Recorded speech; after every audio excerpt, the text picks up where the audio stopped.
got a quorum. Madam Clerk, call the roll. Griffin, Here. Bishop, Conwell, Gray, Hairston, Harsh, House Jones, Jones, Casey, Kelly, Moorer, McCormack, Polensek, Santana, Slife, Spencer, Starr. You have a quorum, Mr. President. Thank you. Will everyone please rise for a moment of silence, followed by Pledge of Allegiance.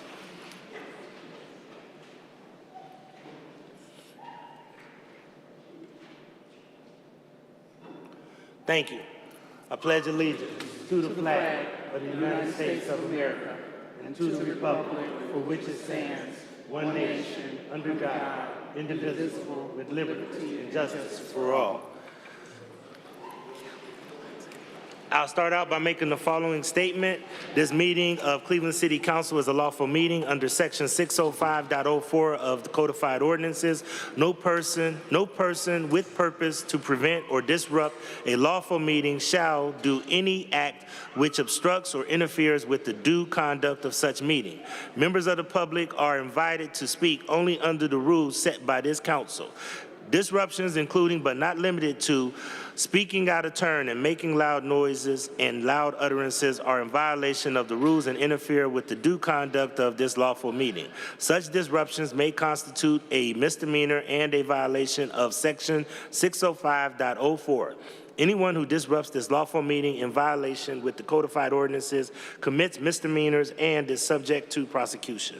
The following is the first and only warning. If this meeting is disrupted, I will gavel and a halt to all the proceedings and direct the assembled officers to escort any person participating in the disruption out of the chamber. Once persons participating in the disruption are outside of the chambers, the officers will close the doors, and the disruptors will be handled as directed by the Director of Public Safety. The council proceedings will not begin again until those that participated in the disruption have left the chamber and the chamber doors are closed. Disruptors will not be allowed back in the chamber after the meeting resumes. Again, this is the first and only warning. Madam Clerk, please dispense with the journal. By Councilmember Kelly, that the reading of the minutes of the last meeting be dispensed with, the journal approved. Seconded by Councilmember Polensek. All right, we'll now move to public comment, and as we move to public comment, I will advise all the speakers that you have 3 minutes. We are getting a little over time, so I want to caution the speakers once again. You have a 3-minute time schedule. I will be turning off your mic after 3 minutes, okay? So please adhere to the rules that we have set forth. The first person that we have is Nikki Hudson from Ward 15. The topic is Coudale Park. Nikki is not representing anyone, and Nikki is not being paid by anyone. Nikki, you have the floor. Thank you. My name is Nikki Hudson, and I'm here on behalf of the Friends of Coudale Common Park. When I spoke to you a few weeks ago, I mentioned that a decision was made at the city during the Jackson administration where land at Coudale Park was designated surplus property. As shocking as it is to designate park property as surplus land, it is perhaps even more shocking to know that the land in question contains not one, but 2 significant memorials, the Frank Coudale Clock Tower and the Rice Butterfly Memorial, both of which would exist in the shadows of this new sprawling school, instead of in the open space at the park as they were intended.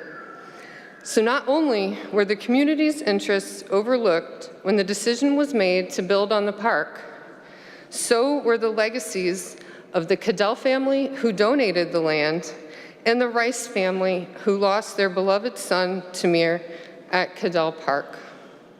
Some of us met with Dr. Morgan and other representatives from CMSD and the city last week, and were presented with what they're calling a compromise, a plan that still builds on the park, but might save the bald cypress tree and would use a portion of the existing building footprint for new basketball courts. While these are improvements, their plan doesn't go far enough, and it doesn't, by any stretch of the imagination, save the park. There is still time to fix it. It's not too late to come up with a new plan where a new school can be built and the community can keep its park. As a former business owner at the West Side Market, I have personal experience with the many mistakes and mismanagement by previous administrations, but I am encouraged to see that Mayor Bibb is trying to do right by the West Side Market, and that he will, and I sincerely hope that he will also try to do right by Cadell Park. We are at a time in history where leadership matters, especially at the local level, where decisions such as whether to build on a historic park or keep its green space and trees could affect not just the people who live near the park and in the city, but the planet as a whole. Be the climate mayor that we all want you to be, Mayor Bibb, and save Cadell Park.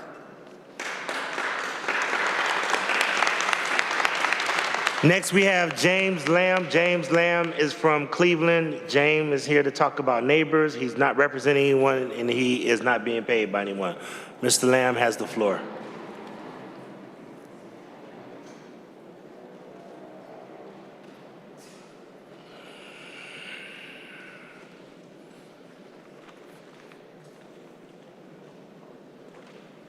Oh, forget it. Good evening, Council President, Mayor Bibb, and all this here.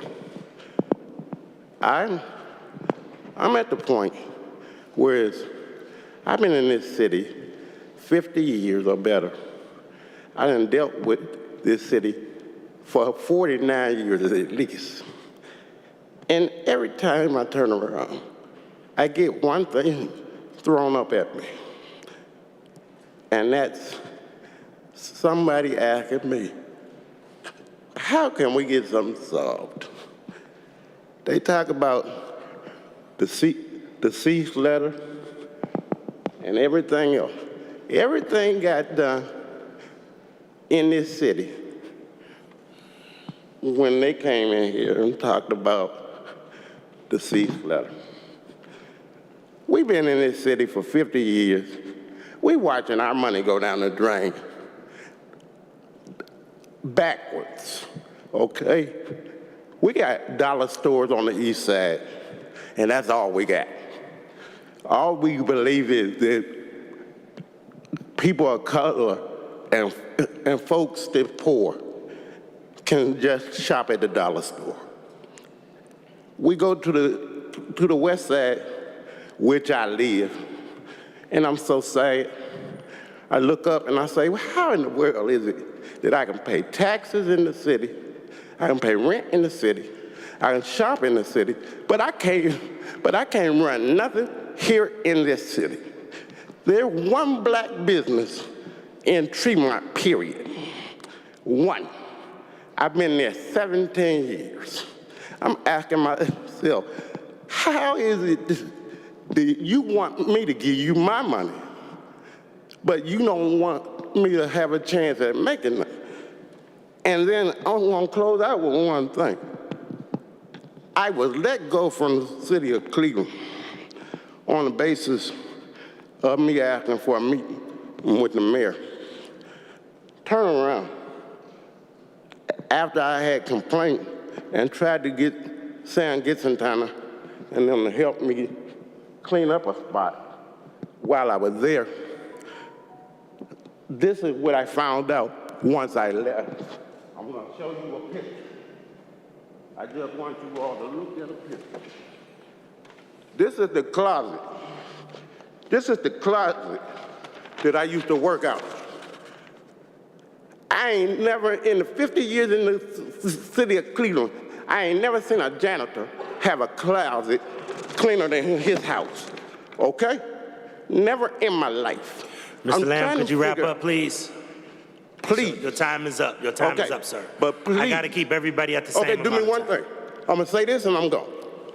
This is it. This open mic is beautiful, but we need, but we need to be able to get some answers. I got you. Mr. Lamb, need to be your able to get time is some up. answers. Thank you, sir. Appreciate it. All right. Next up is Apostolate Reverend Pinckney, Cleveland, Ohio. The topic that she wants to talk about is policing and the economy. She's representing the People's New Party and not being paid by anyone. I'd like to know, first of all, how I got to be, I was here first with my public comment form, so I'm trying to figure out how that happened, since I rushed down here to do it. Good evening. I have presented my body as a living sacrifice, holy and acceptable, which is my reasonable service, and I have walked in my integrity. Yet, I am still currently denied equal protection under the law. Mayor Bibb, I have sent you the information through your staff, and I anticipate you will get back to me. I am in the protected class of the United States of America, still denied equal opportunities. It gets worse for me, especially during federal election time. Please assist me in correcting this so it doesn't happen to me or anyone else ever again. Not one of my police reports in Cleveland, Ohio, or anywhere else has ever been addressed for me. This includes my reports of rape, domestic violence, assault, kidnapping, and much more. This is inclusive of my experiences with and without my children and to my children, grandchildren, and to me. I cannot call 911 for police emergency assistance. They have been violating U.S. Code Title 42 and 42 U.S.C. Sections 1981 through 1983 in reference to me. My files are hidden from me, and so much more when I go to follow up. The police reports that I have filed and have made efforts to file are redacted. Councilwoman House Jones, we talked about this in the committee, and I brought them with me. They are written to make my complaints look unrealistic and unreal. The prosecutor refuses to address my matters. So does the court of law. I called 911 to get someone out of my house who I didn't want in there. The Cleveland police beat me up, dragged me down the street, and called me a mentally ill one. Cleveland police have covered up the rape of my children, the sexual abuse of my granddaughter, and my being raped. I have all of the information in this document, and something needs to be done about it. I do not want a white police chief in Cleveland. We have had enough of that. We people of color are being murdered, we're being exploited, we're being overlooked, and we're being denied equal opportunities. I expect this council to do something about this. I have what I need. I hope I don't have to sue the city of Cleveland for denying me equal protection under the law, Cuyahoga County, and the United States of America. I don't have to be white to be right. I don't have to be jet black to step back. I don't have to be blonde to matter. And I don't have to be gay to have a right to life. Time. Fix this. Thank you. Time. Next, we have Sabrina Otis. Sabrina Otis is from Cleveland, and Sabrina Otis is here to talk about the consent decree, Community Police Commission, street safety, and thank you to West Collection. Ms. Otis, you have the floor. First, I want to say to the Director for Waste, I want to thank her. Ridge Road, their workers are excellent. They have helped our family and others in the community out with trash because of floods and wet basements. So I really want to thank them because they went above and beyond. And I noticed last week a councilperson said that we complained. So I want to just let you guys know we thank them. Okay, so let's talk about the consent decree. 4th and 1st don't have commanders, and they're going to be getting commanders. But under the consent decree, they're supposed to come before, those that type for that job are supposed to come before the community, and we're supposed to be able to meet and greet and all that good stuff. I want to know if we're going to do it, or is it just something in writing that's never going to come to fruition? Second, I want to talk about the Community Police Commission, whatever. They're a hot mess. I saw them in person. Normally we watch them online and we clown them, but we saw them in person, and there's one commissioner, she talked and interrupted for 1 hour and 19 minutes. I counted, I went through it. I went back on YouTube and timed it out. 1 hour and 19 minutes. She cut off people, talked, interrupted. It was disruptive. The meetings are only 2 hours and 30 minutes long. What is getting done? Residents voted for that to make a change. Nothing is happening. It's in stagnant, and it's a horrible choice that was picked to put some of the most educated, because I believe if you're super educated, you're probably super common sense dumb. And I would like for you guys to do something. I know the mayor gets to make these choices, but I'm gonna need him to put some people there with some regular common sense, somebody who can just read. How about just get a person that can read, and so that we can get something done. Thank you, guys.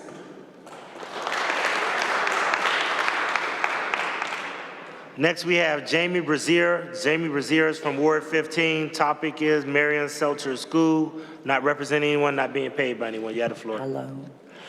It's Jamie Brazier.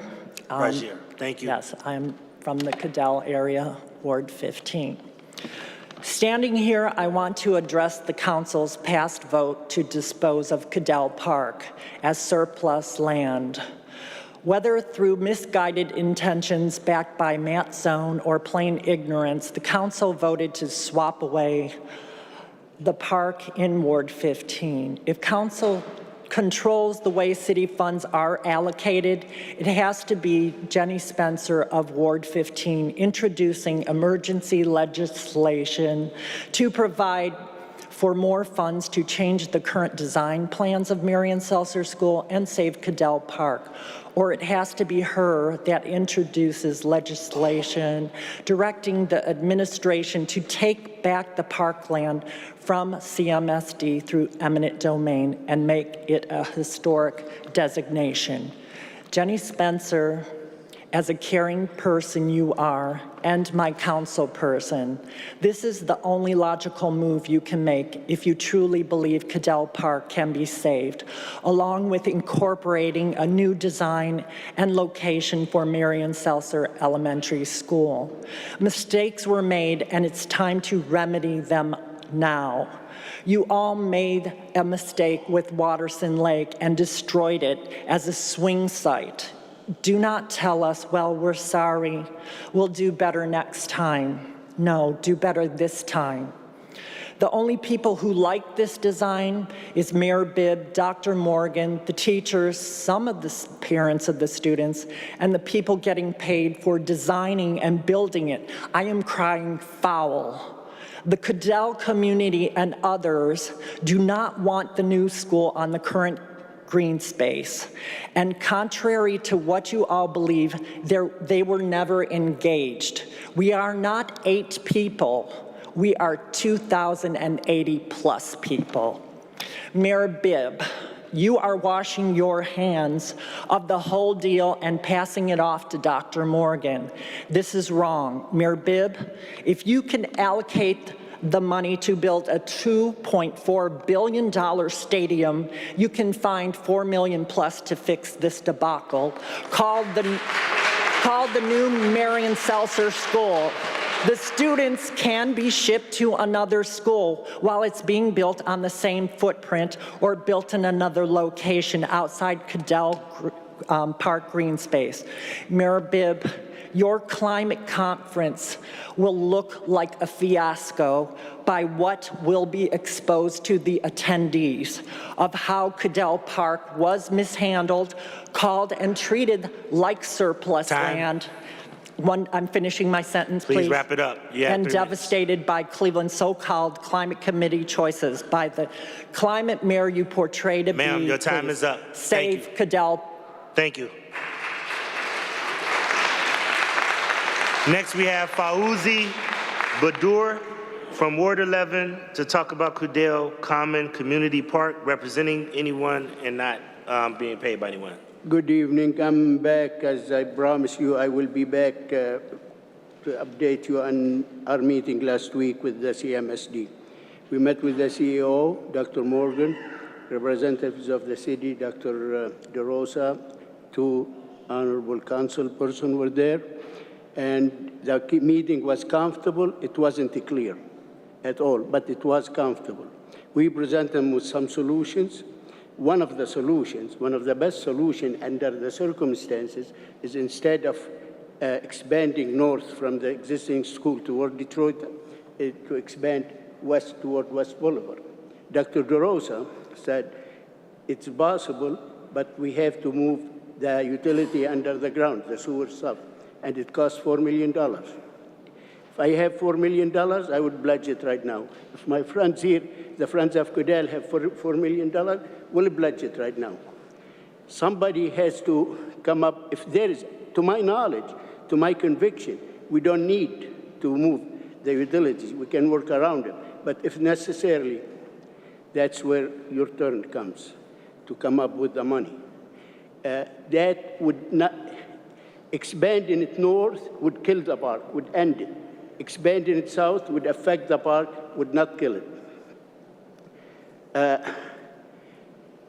You used the power invested in you to, though in good faith, I believe, I'm not gonna say in bad faith, in good faith, you were represented by surplus properties.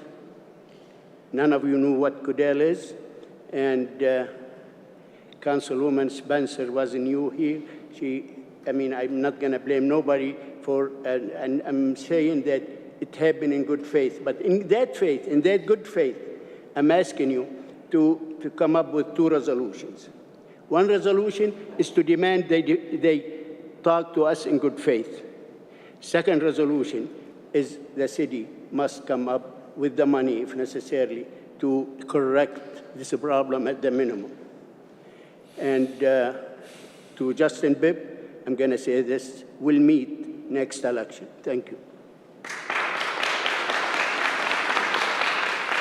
Thank you. Next, we have Brent Eisenbach, Ward 15, Coudale Park loss of green space, Friends of Coudale Park. Not being, he's representing Friends of Coudale Park, but he's not being paid by anyone. You have the floor. It's the first day of Little League practice for the Near West Recreational Leagues, and I'm here in council chambers instead of watching my middle daughter take the field. She's at Roberto Clemente Park tonight, a park that's been afforded the protections of zoning as open space and recreational. Why am I here, though? Because it's my civic duty to remind the council members here that trading away a public park is a violation of your public trust. I'm here because saving Coudale Park is that important to me. Moreover, it's important to my children and the countless other children that deserve to have a high-quality green space within walking distance of their home. That's the envisioned 15-minute city. Last week, my oldest daughter asked me how things were going with the trees. She meant Coudale Park. Before I had a chance to adequately formulate a response that might justify why her dad has spent countless hours, days, weekends, and months on the phone and away from home to answer her question, she did it herself. She said, well, it must be going good because the park is still there. From her lips to God's ears. Children are always so perceptive about what the adults around them are up to. And if it's that clear to a 9-year-old that a public park is important and that saving it is a noble cause, then surely members of council can get behind that and recognize it too. In March of 2001, this council passed Ordinance 75, 2021. 11 of you that are sitting here in front of me right now voted for that. Even though this was happening in the ward of a relatively newcomer to council, there were other sponsors on that legislation with much more tenure, and they just let it sail through. Why? Council politics as usual. Am I right? Would it have been a different story if the land in question was Impet Park? If it was Fairview Park? What about Arthur Woods Park or Humphrey Park? I don't believe so, because everybody knows, including children, that you don't label public park as surplus property and vote to dispose of it without even holding public meetings and doing it during COVID. I encourage you not to let this be the end of the story. Write a new ending where the council recognizes the mistake that they made and you pull out all the stops to figure out a solution to preserve Coudale Park, the only park within the Coudale neighborhood. To Mayor Bibb, Does disposing of a public park, cutting down mature trees, does this align with your 15-minute vision of a walkable city? Even though the land swap legislation didn't take place on your watch, don't think that your administration doesn't have its hands in the cookie jar. It's your Planning Commission and your Historic Landmarks Commission that approved a site plan that contradicts even the most basic terms of what this council approved as law. It's your Director of Capital Projects that still clings to the feeble idea that elementary school children are going to ride the rapid to school in the morning. You, Mayor Bibb, state that any final decision is going to rest with CMSD CEO Warren Morgan, and your attempt to distance yourself from this debacle and your carefully crafted image as a climate mayor is despicable. It won't work. We see right through you. Time. Thank you, sir. Next, we have Diane Setti from Ward 15 to talk about the topic of climate justice, not representing anyone, not being paid anyone. Good evening. I'm here with many neighbors to talk about Cadell Commons Park. More than we can say in 3 minutes. Hopefully, we're covering some ground. With the big picture in mind, I especially want to talk about climate change and ask, what are we doing?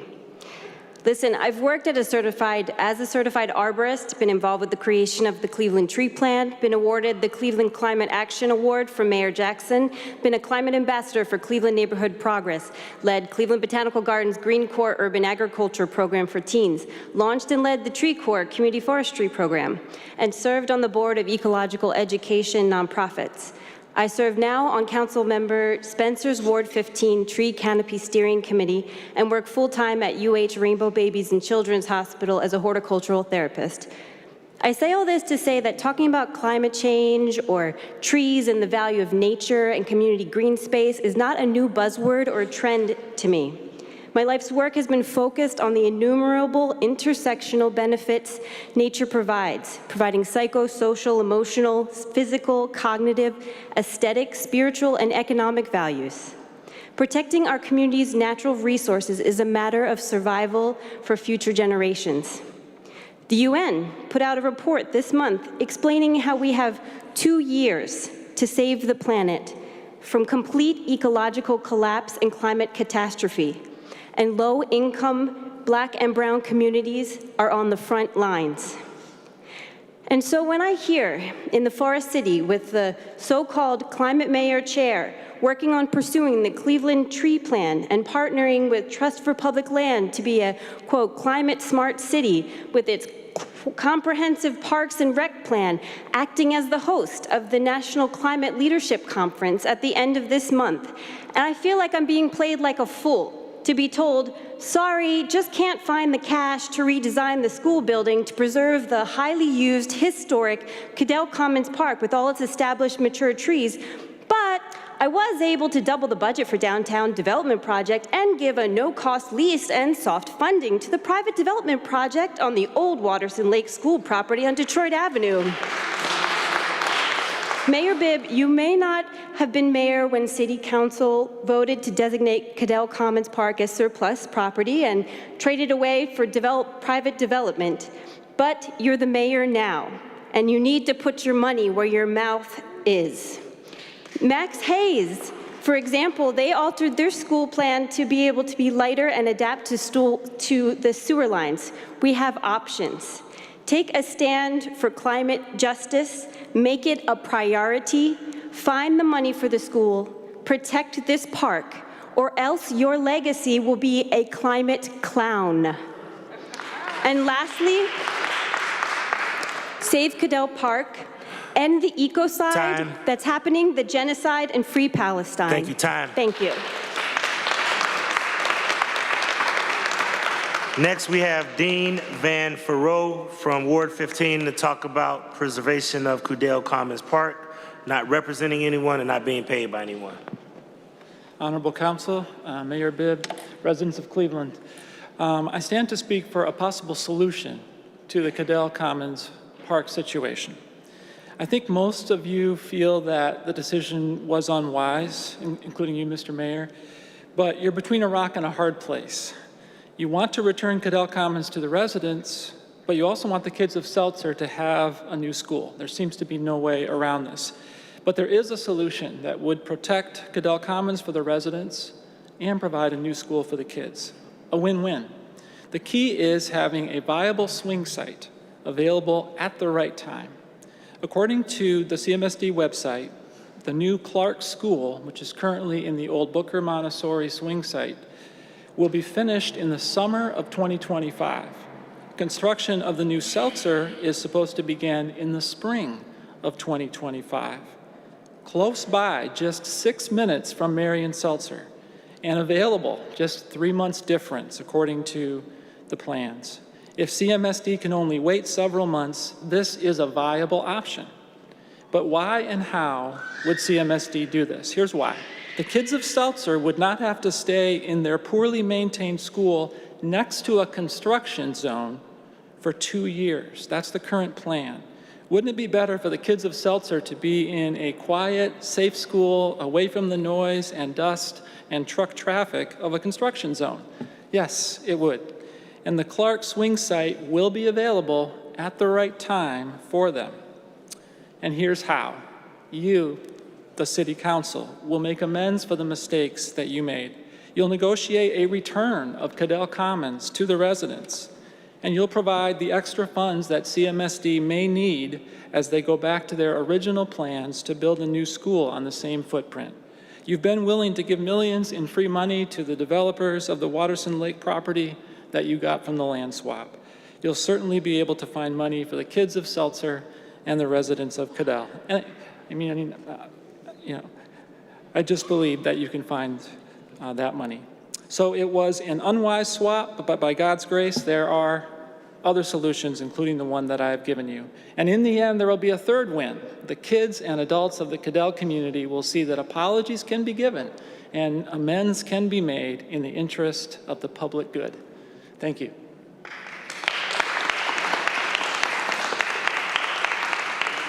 Last on the list is Chairman Fahim from Buckeye Woodland.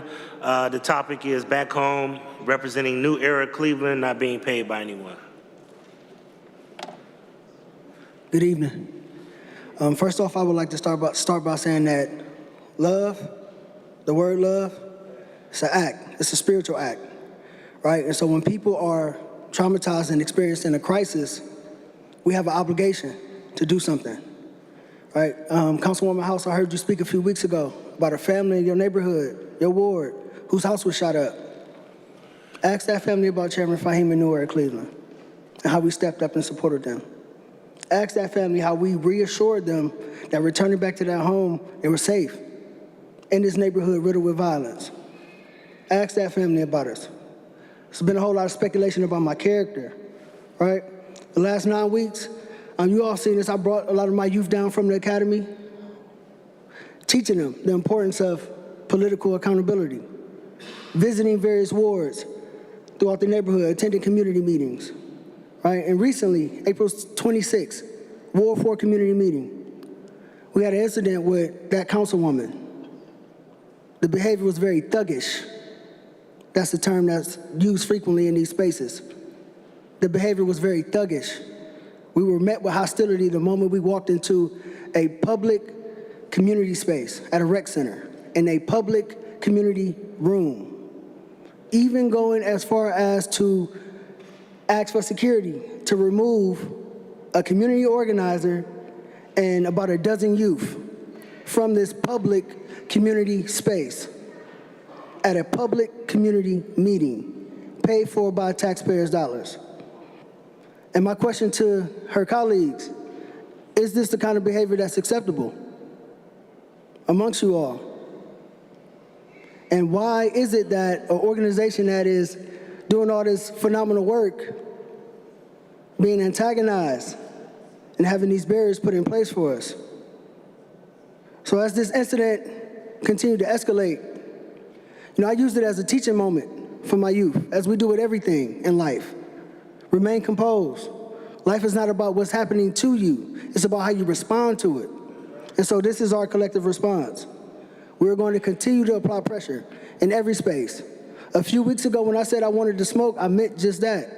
And by that, I mean we are not afraid of being in competition in any capacity, whether it's CPD, whether it's human trafficking, whether it's kid boys in our neighborhoods. We have no fear of being in competition. And I want to pose this question. I think we've done a pretty good job of showing that there are no limitations on how far we're willing to go. Me, myself in particular. So we're going to continue to show up as this summer approaches, when gun violence and children are being murdered in our streets. In that very neighborhood, Time. a 15-year-old was shot 5 times in the chest. Time. We got to do more. Thank you. That ends public comment. Madam Clerk, please share communications.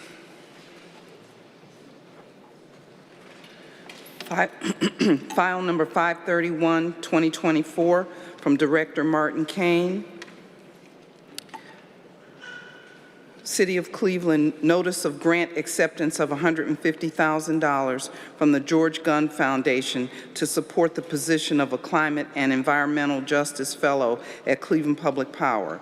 File number 532, 2024, from Director Martin Kane. Notice of grant acceptance of $857 from the U.S. Environmental Protection Agency to support Nottingham Intake Structure Project approved by Ordinance 611-2022.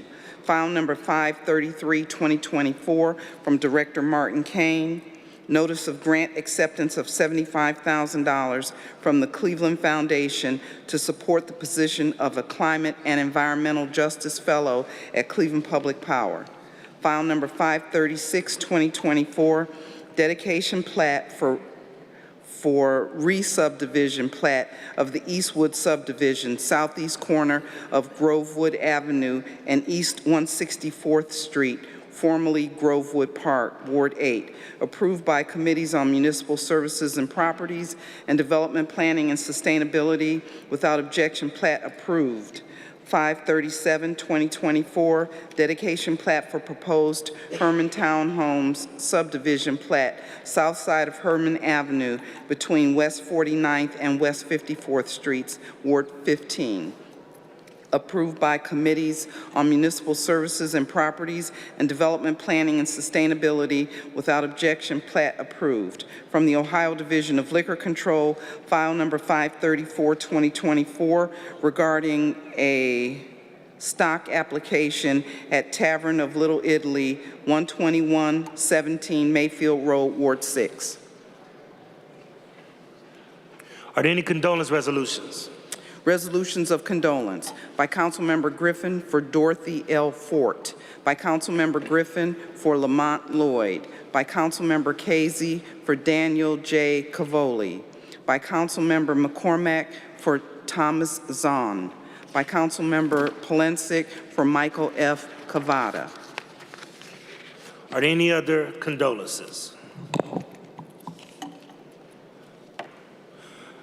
Would council members please rise? Councilman Mike Polensek. Thank you, Mr. Chairman. Madam Clerk, would you please hold out a number for Myrna Tubbs? Thank you. So noted. Thank you. Councilman Bishop. Thank you, Mr. President. Can you hold out a number for Jacqueline Chambers? So noted. So noted. Seeing no other condolences, will all members rise for a moment of silence? Thank you. Are there any congratulatory resolutions? Resolutions of congratulations by Councilmember Casey for George Pasalis, by Councilmember Polensek for Caroline J. Peak, by Councilmember Polensek for Susan Podboy Cone. Resolutions of recognition by Councilmember Jones for Bernadette Stannis. Resolutions of welcome by Councilmember Griffin for Alabama State University Choir. Resolutions of commemoration by Councilmember Jones for Lois Swanson. Thank you. Councilwoman House Jones. Yes, I would like a resolution of recognition for May 1st through May 31st is Asian American and Pacific Islander Month, as well as on May 10th, we have a National Providers Day, which is for all child care providers. So noted. Thank you. Are there any other congratulatory resolutions? Seeing no other congratulatory resolutions, we have no presentations. First reading emergency ordinances referred for administrative review and committee review.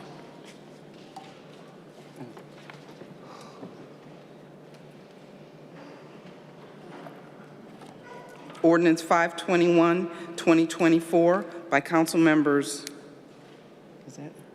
Okay.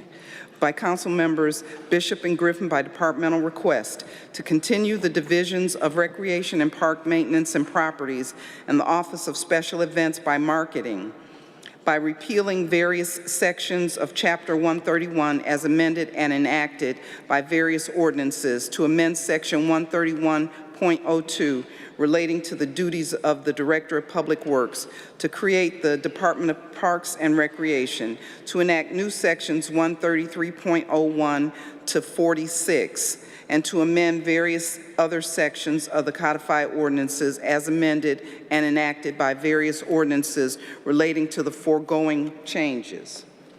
Ordinance 522, 2024 by council members Conwell, Bishop, and Griffin by departmental request to supplement the codified ordinances of Cleveland, Ohio by enacting new Section 559.248 relating to the creation of the Columbian Cultural Garden at 1325 Martin Luther King Jr. Boulevard.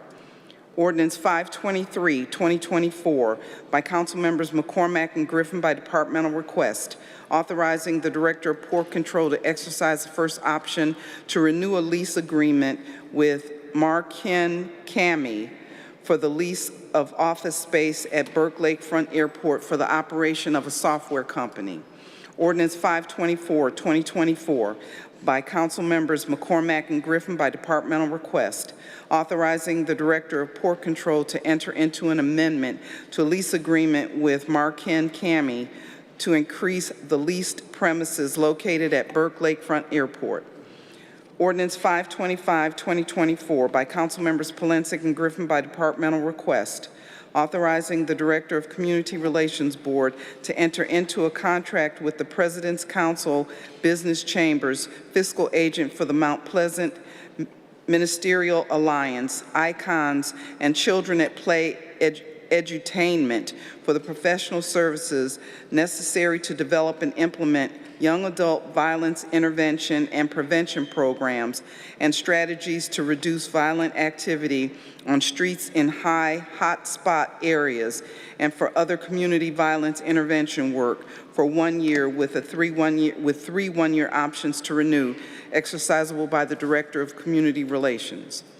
Ordinance 526, 2024 by council members Casey and Griffin by departmental request, authorizing the Director of Public Utilities to employ one or more professional consultants to provide general training and development of employees, and to enter into a contract with Operator Training Committee of Ohio, each for a period of 2 years with two one-year options to renew, exercisable by the Director of Public Utilities.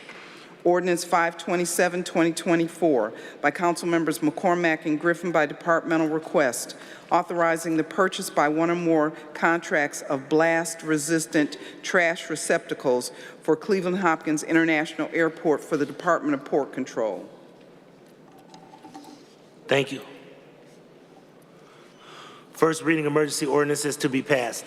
Ordinance 528, 2024 by Councilmember Conwell, amending Section 1 of Ordinance 271, 2024, authorizing the Director of Department of Public Works to enter into an agreement with Cleveland Cultural Gardens Federation for the 2023 One World Day Expo.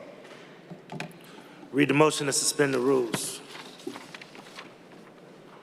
By Councilmember Kelly, that the rules be suspended and the legislation just read be placed on final passage, seconded by Councilmember Polensek.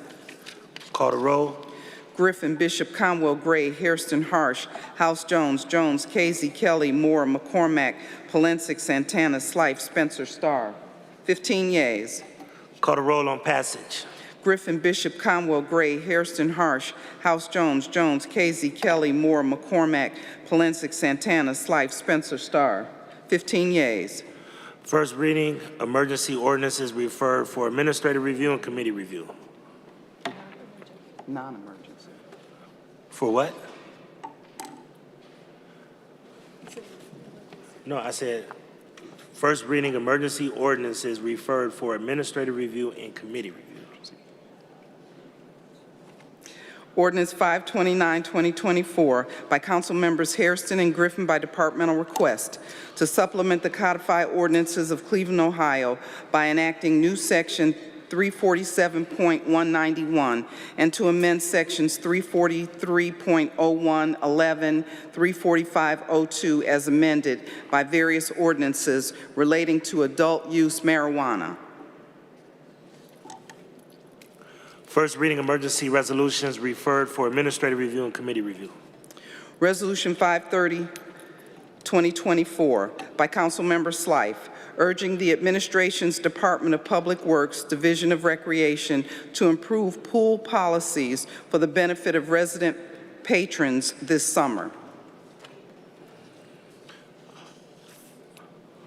Okay, first reading emergency resolutions to be adopted.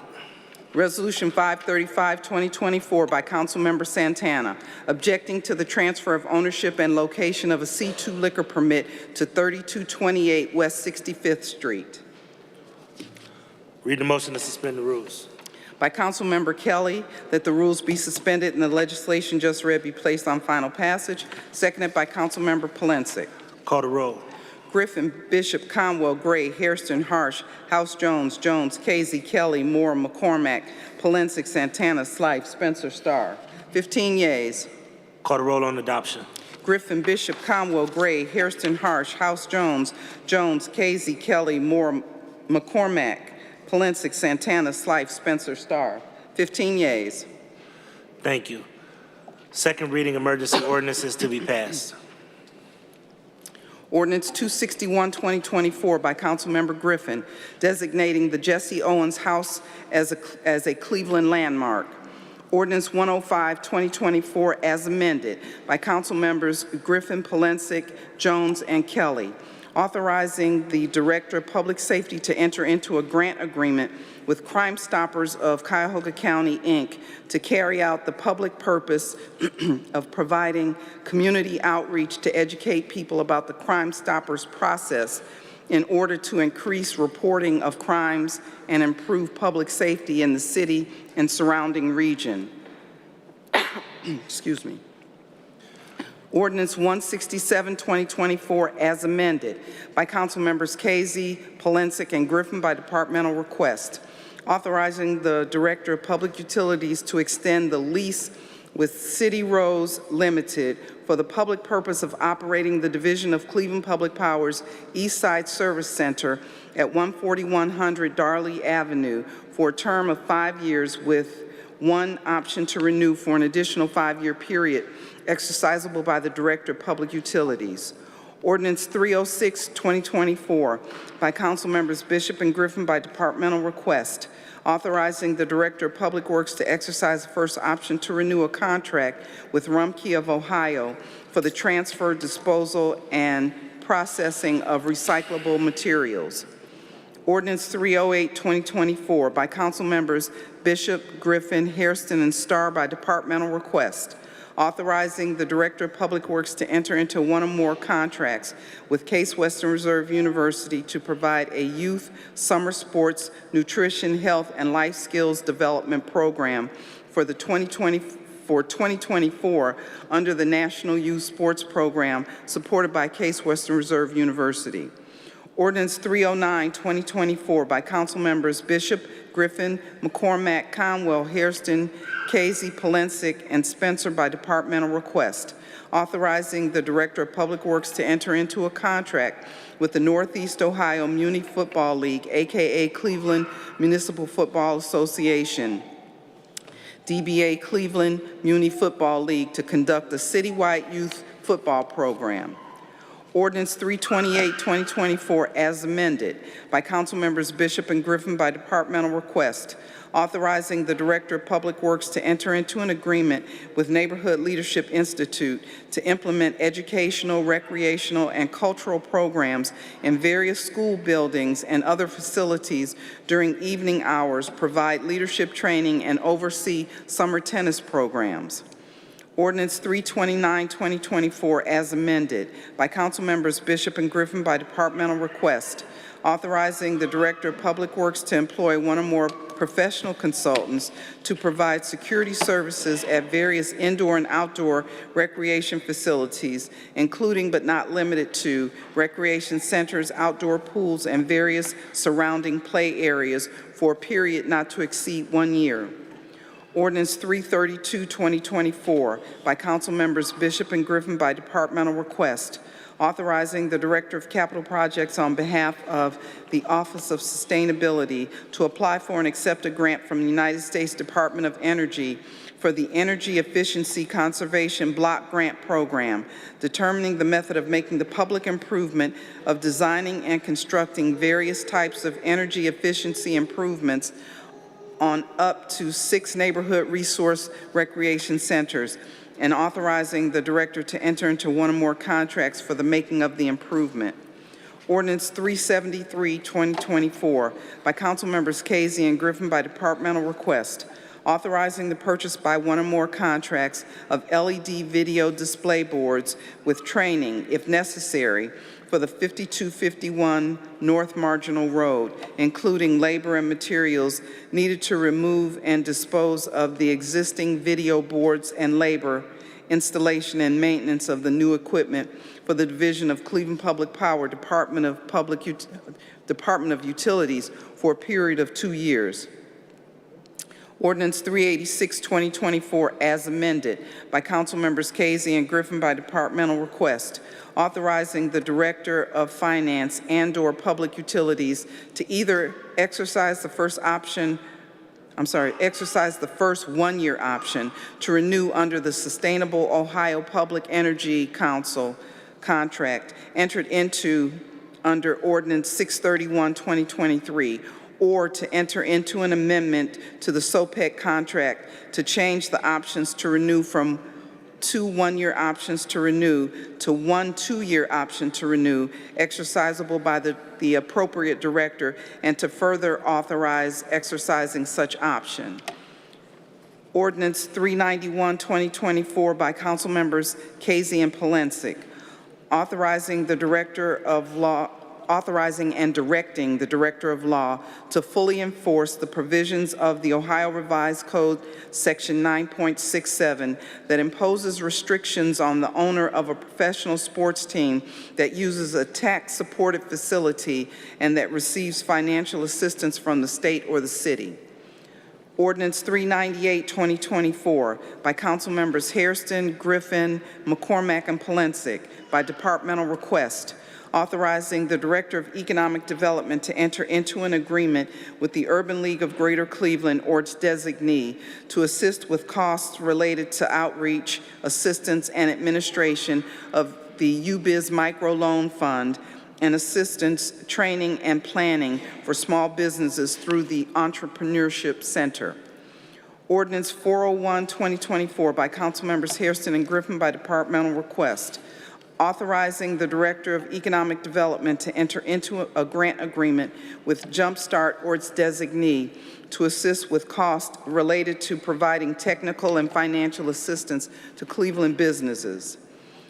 Ordinance 406, 2024, by Council Members House, Jones, Hairston, and Griffin by departmental request, authorizing the Mayor and the Commissioner of Purchases and Supplies to sell certain city-owned properties no longer needed for the city's public use located at 1848 East 101st Street and 9910 Woodward Avenue to Gordon Crossing Land Company for purposes of future development.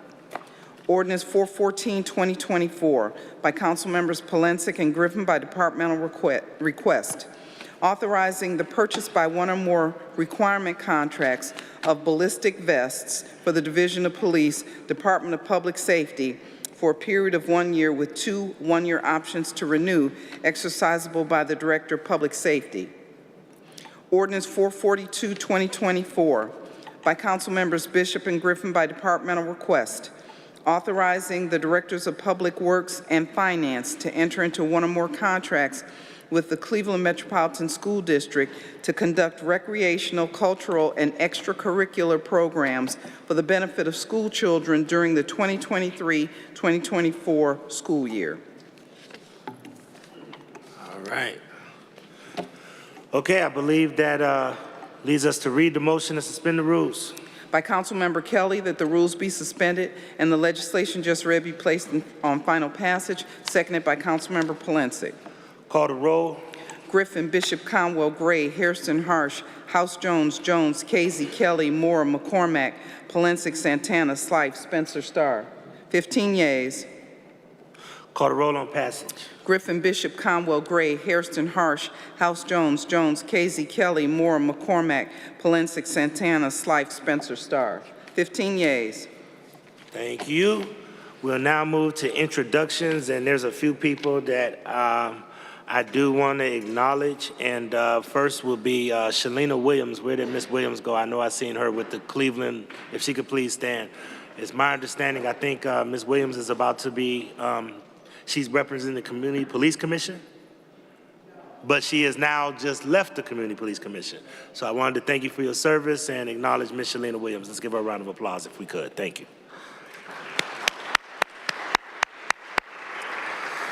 All right, I do know that I do have a special announcement that I want to make is we are going to be losing our policy director. And I want to take a moment to acknowledge Jessica Columbi. She is accepting another position in higher education. So she's going to be moving on. And if we could, let's give Jessica a round of applause if we could. Thank you.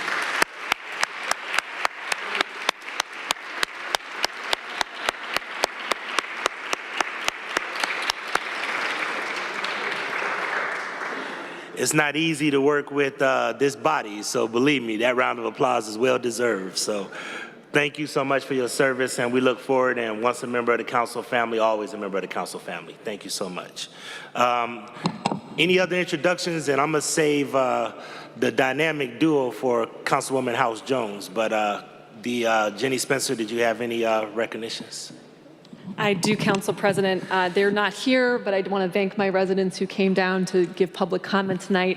I also want to recognize my mom, Flo Worth. She's in the audience, along with her good friend,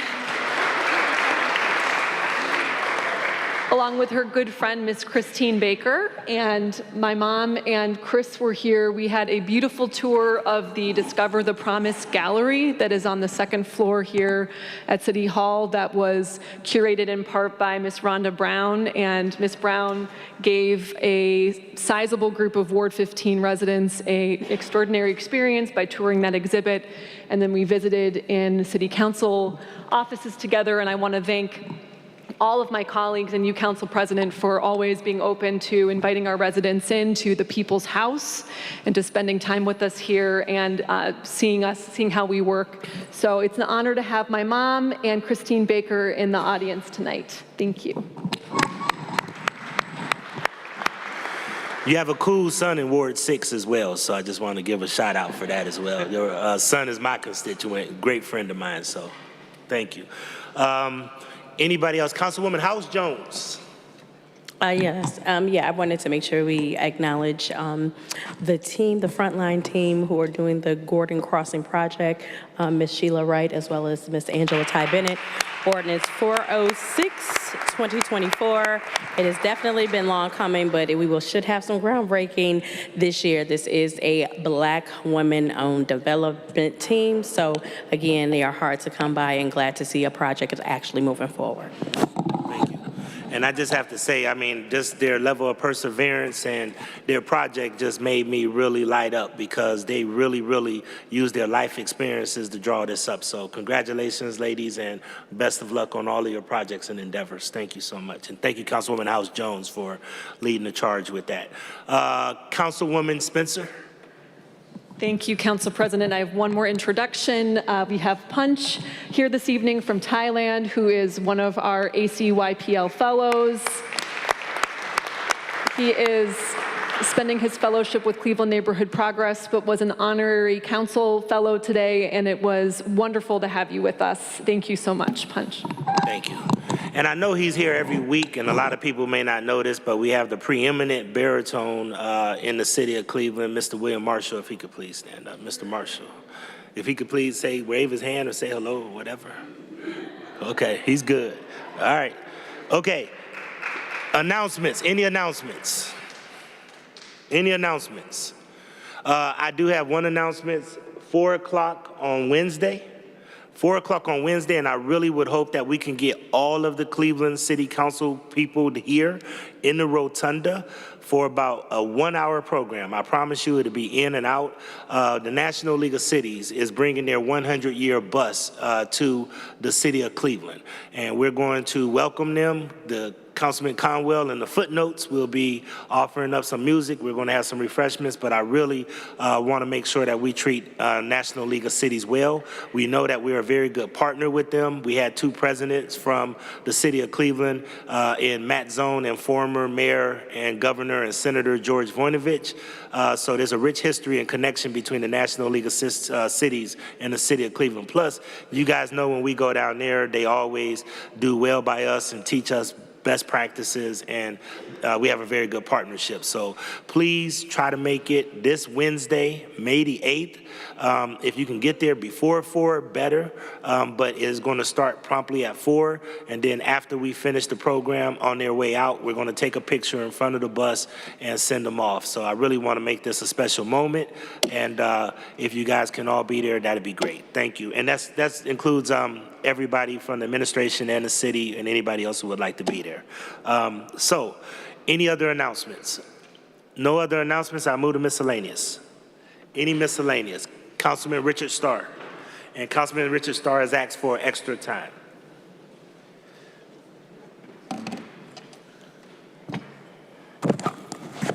Good evening, Council President. Good evening, members of council. Dean Polenzek, I seen I had some gray hairs in my beard this morning when I got up.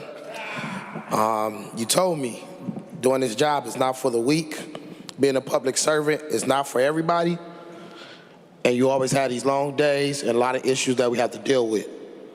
But I just can't understand how the mayor and administration hires a guy, Philip McHugh, with the background that he has.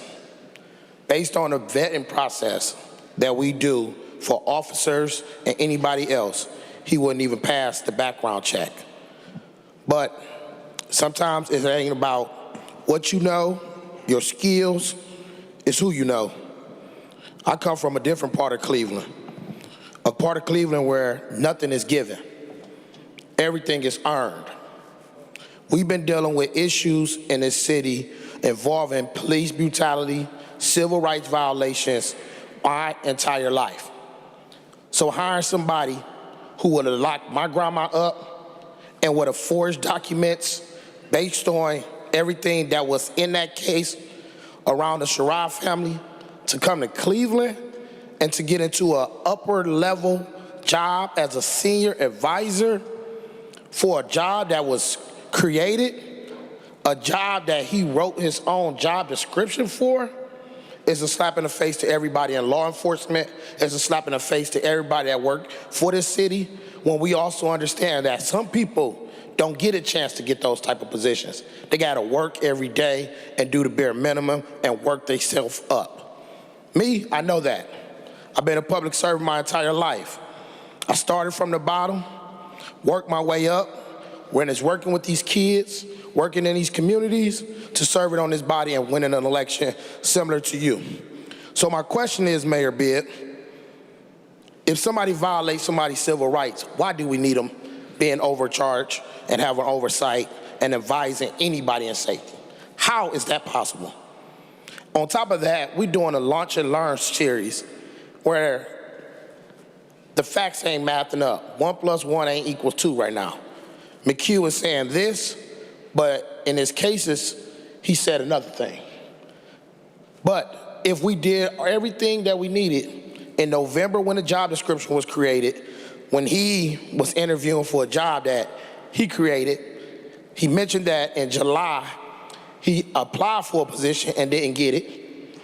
So now what you do?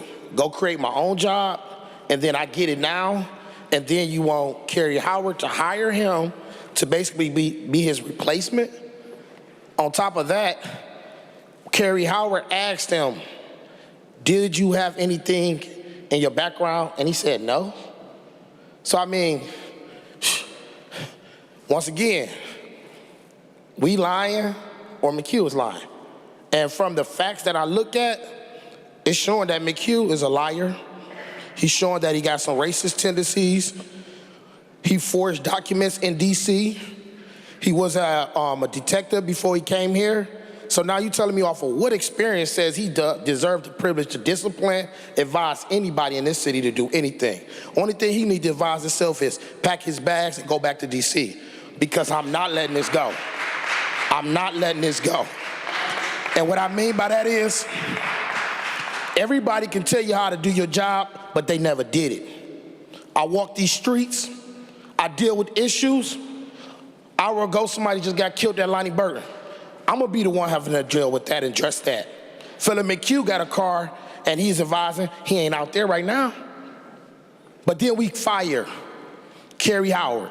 We fire Jakeem Adai for an accident when everybody else who got cars that's working in the city take their kids and have their kids in car. They ain't get fired.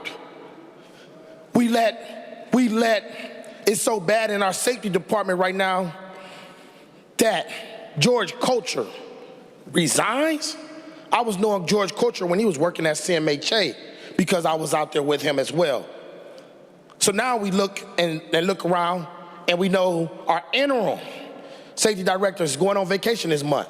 So let me guess, the safety advisor who has a civil rights violation on his background, sexual harassment background pending, all this is going to now be in charge of safety while our interim is gone. Also, he is helping make up the plan on a safety plan in Cleveland. This is, where is that? Mayor Bibb said he's from Mount Pleasant. It must be two sides. I worked at the Mount Pleasant Boys and Girls Club. I got kids in the Mount Pleasant neighborhood. That ain't how Mount Pleasant kids or people act. This is unright. We gave privilege to a man who did not earn his job. He was given a job because of a relationship. And that's disrespectful for any Clevelander. And I'm going to stand on business because I'm from King Kennedy and I mean this. Mayor Bibb, we could go to the ballot about this and I'll be the one front line making sure the people of City Cleveland know that you ain't riding for people that look like me. You ride for something else. And that's the facts. So whoever got a problem, you could catch me in King Kennedy, on Bundy, and Cedar anytime, and we could discuss this, because this is wrong. Philip McHugh needs to go, and he needs to go immediately, and I'm taking it to the box with it. Thank you.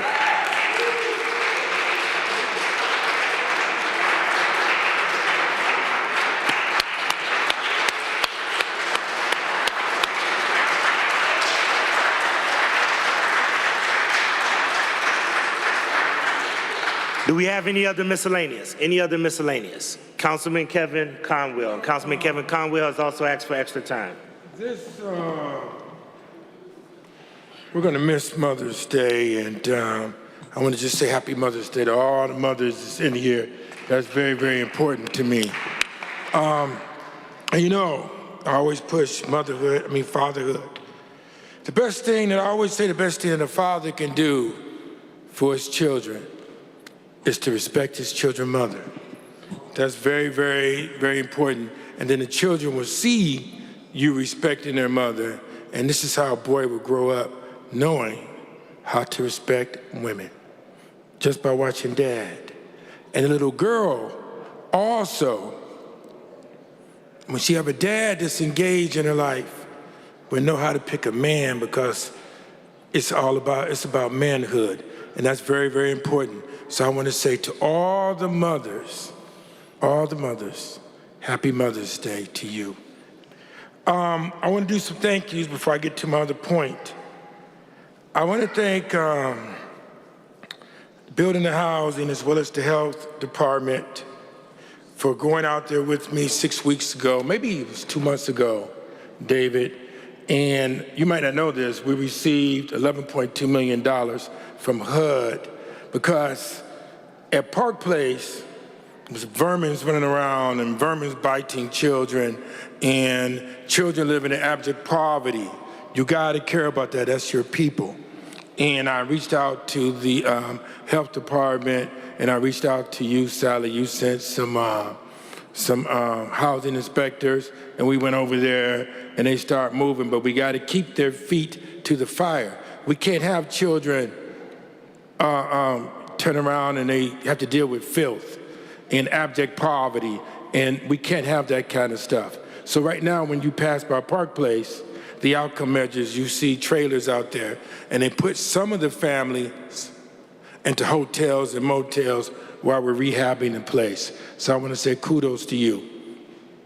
David, also, and I hear some council members talking about it, I had to take off to my anniversary. I didn't get a chance to tell them. I reached out to you, David Margolius. You came over to my house, and we went, Michael Palencia, we went to Family Dollars, didn't we? We went there, and we shut that place down, and then he started moving to shut other places down, because the day before, he came to see me less than 24 hours. I went to Family Dollar, East 105th Street. It was trash and filth in front of Family Dollars, just like my council members are narrating. And I told the manager, I said, you need to clean this mess up. Who are you? You don't tell me who to clean up nothing. So I said, ma'am, it could be a resident that could tell you, or whatever the case may be, you need to clean this up. And so with less than 24 hours, we went there, David, Dr. Margolius, and that's how that Family Dollar store shut down. And my residents said, Councilman, why did you shut the Family Dollar store down? I said, you know why? You can't have vermin running around with my people, and you around the cornflakes, you see feces and all this kind of stuff. You can't have that.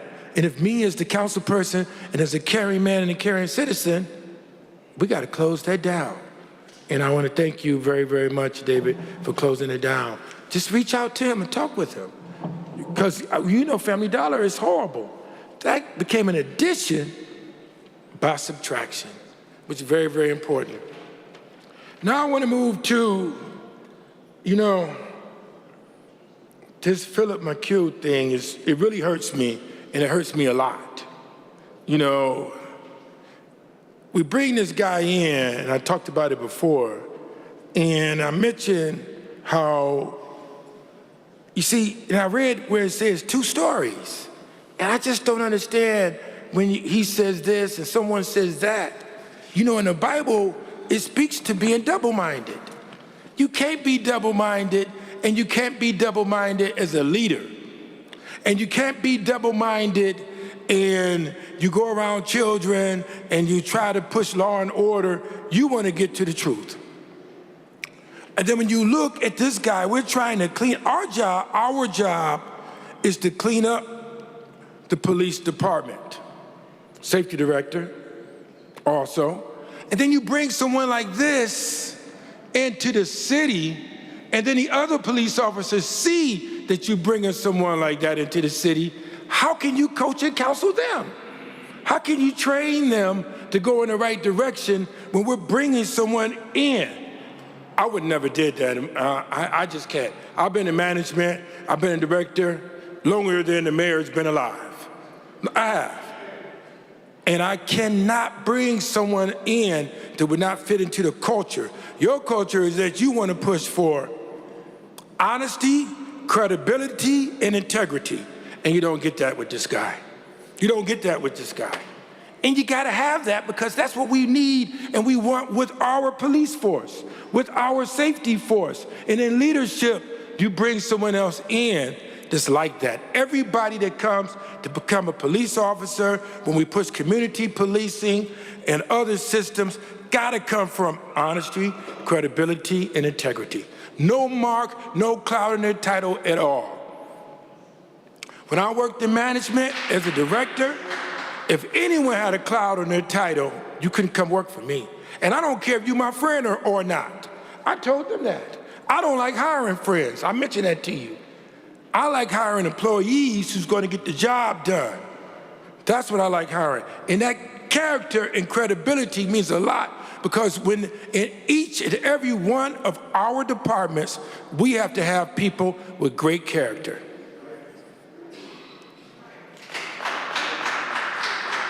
Because as an MBA,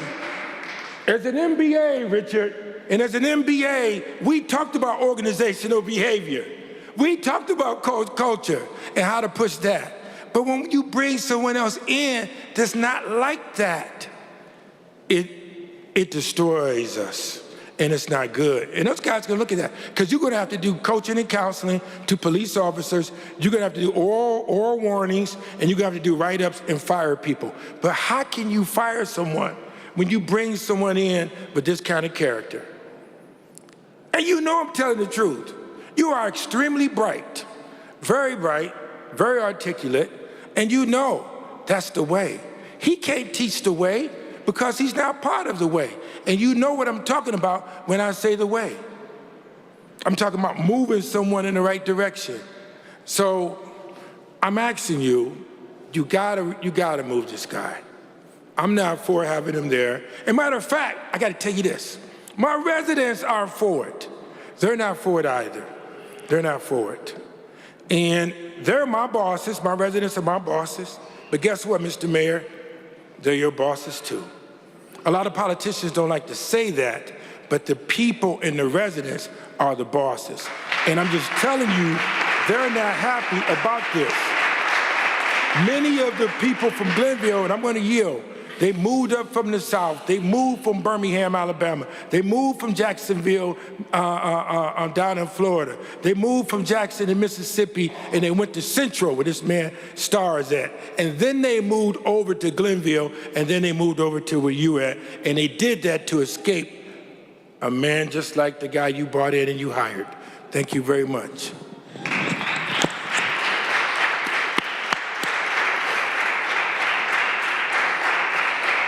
I do want to say that many of us have concerns, and as I told the mayor, as I told Mr. McHugh himself, I did meet with them. I do have some concerns.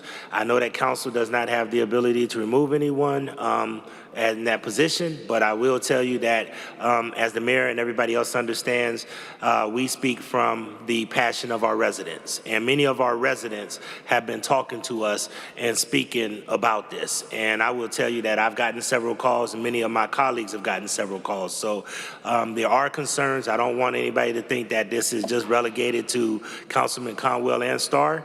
Of course, Councilman Polensek and I have been talking about this. My bigger concern is the overall perception of public safety in the city of Cleveland, and that's what we want to get to the bottom of next week at the public safety hearing. So Councilman Polensek is calling a hearing for December the 15th, and at the end of the day, I know that many of you have talked to him as well, May the 15th. May. So I wanted to make sure that you guys all needed to be at that hearing, because the bigger issue is the perception and the confidence that our public has in the police department and in public safety in general. And that's our job, to always make sure we advocate for what our residents feel that they want to see. So I do want to make sure that everybody recognizes that it is not relegated to just one or two council people, but many of the council members have expressed concerns as well. Councilman Starr, just on this point, because you had some time already. Thank you, Council President. I thank you for that. I would bring out to us that we are the lawmakers. There's only 18 elected officials in this city. And as a lawmaker, we could put laws, policy in place that require any senior level position has to get council approved, similar to how they do at Cuyahoga County Council.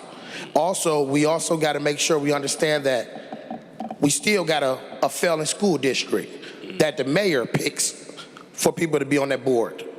So all these things that's going on is because policies were put in place back then. We need to revisit those different things. So I'm going to work with policy before Jessica leaves, because she's really great and intelligent and knows how to line it up. And I want to look at how we put some restrictions in place to make sure people have to get approval and have an ordinance passed through this legislative body in order for them to get certain higher, because clearly our feelings, our thoughts, our resident is not Our residents' concerns is not a top priority for who gets certain jobs and the privilege, and that's going to stop. So I'll be working with you as well as the team, Ms. Saban. I know she's watching, and we're gonna also look at figuring out how we could adjust this CMSD board appointment. We need accountability in this city. They said Cleveland can't wait, and we still waiting. Gotcha, Councilman. All right, Madam Clerk, please excuse the absences. By Councilmember Kelly, that the absence of Council members Santana and Slife are hereby excused. Seconded by Councilmember Polensek. All right, that being said, this Committee of Finance, Diversity, Equity, and, this council meeting is adjourned to next regular meeting on May 13th, 2024.